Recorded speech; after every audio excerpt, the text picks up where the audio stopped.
Hello students, welcome to the science class of 4th standard of chapter Push and Pull. I hope you have read and revised muscular force and gravitational force. Today I am going to discuss about magnetic force and frictional force. So kindly open your book at page 109. Magnetic force. The force applied by a magnet on the magnetic material is called magnetic force. So the definition of magnetic force is the force by which a magnet attracts a magnetic material. Students, a magnet has two poles, north pole and south pole. Like poles of two magnets repel each other.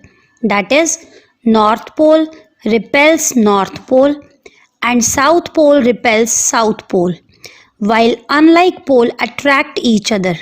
That is, north pole attract south pole of other magnet. Students, like gravitational force, magnetic force is also attractive in nature. A magnet always attract magnetic materials.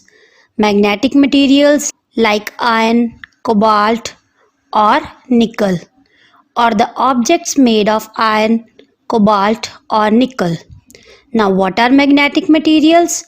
Magnetic materials are materials which are attracted by a magnet, example iron, nickel, cobalt. And what are non-magnetic materials? Materials which are not attracted by magnet are called non-magnetic material, example wood, plastic, etc. Now next is frictional force. The force which comes into play when two objects touch or rub with each other is called frictional force. Students, friction always opposes the motion. Now what is friction? Friction is the force that slows down the motion. To understand frictional force, let's take an example of a ball rolling on the ground. Students, a ball rolling on the ground will stop after some time due to friction between the ground on which ball moves.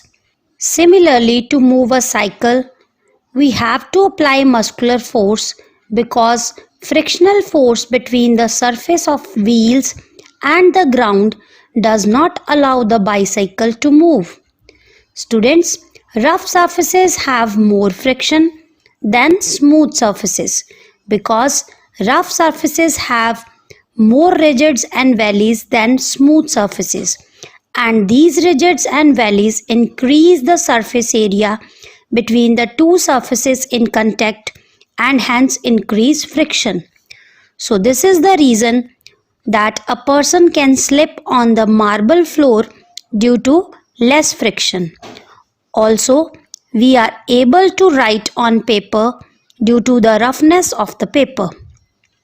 We are able to fix a nail in a wall due to the roughness of the wall and less surface area of nail. Hence, we can say that more the roughness of the surface, more is the friction and vice versa. Students, today we have discussed about magnetic force and frictional force.